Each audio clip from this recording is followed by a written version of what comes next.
Hello বন্ধুরা, আজকে আবারও আপনাদের সামনে হাজির হলাম Microsoft Office Word document tutorial part 4 নিয়ে। আমরা গতকাল এই পেজ লেআউট সম্বন্ধে জানলাম। আজকে জানব রেফারেন্স আর সে মেইলিং।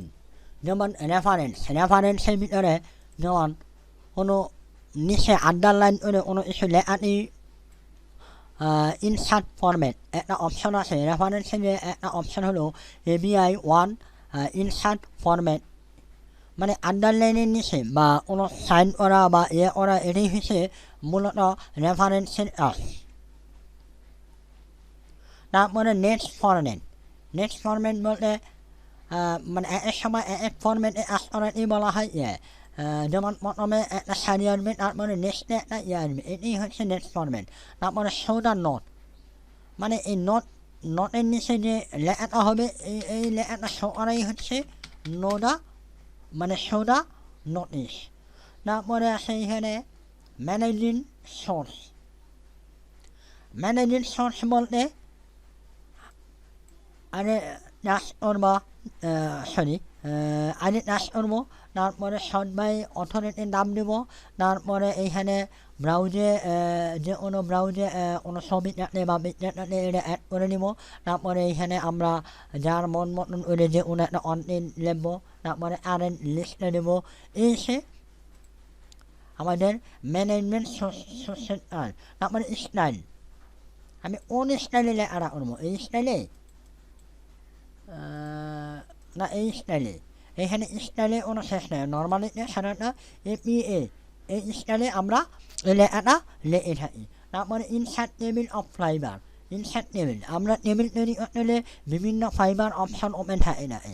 সাধারণত আমরা এইভাবে যেমন এর আন্ডারলাইন দিয়ে হচ্ছে। তারপরে আবার যে আরেকটা দেখি আমরা 5 নম্বর দেওয়ার পর যেমন লাস্টে ইয়েটা দিলাম 7 মানে এভাবে ইনসার্ট টেবিলের মতো সারি সাধ্যভাবে এটাই হচ্ছে ইনসার্ট টেবিলের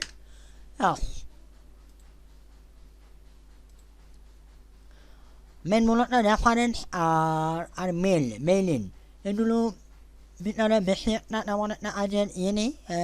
আমরা নর্মালি যারা অফিসিয়াল কাজ করি এগুলোর ভিতরে একটা কাজের কোনো প্রয়োজন পড়ে না। যারা মানে বিভিন্ন ব্লগ সাইট নিয়ে লেখালেখি করে, বিশেষ করে ডিজাইন বা পাওয়ার পয়েন্টে, ওইগুলো হচ্ছে আপনার রেফারেন্স এবং মিলের মূলত হয়ে থাকে।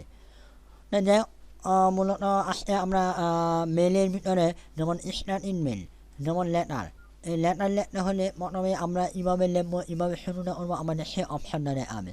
যেমন ইমেল মেসেজ, এই মেসেজটা এইভাবে যাবে, মানে সাইজটা দেখাবে। তারপরে এমপ্লয় অনুযায়ী এই মেসেজটা আসবে। এই আর ডিরেক্টলি। তারপরে আসে নর্মাল ওয়ার্ড ডকুমেন্টসে, তারপরে আসে স্টেপ।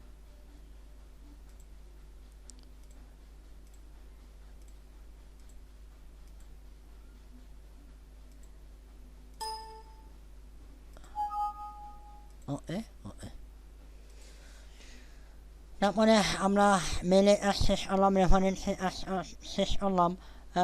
তারপরে বন্ধুরা আজকের মতো এখানে টিউটোরিয়ালটি শেষ করলাম। পরবর্তী আমরা মাইক্রোসফট অফিস ওয়ার্ড টিউটোরিয়াল 5 আপনাদের সামনে নিয়ে পার্ট 5 আপনাদের সামনে নিয়ে আমি হাজির হব।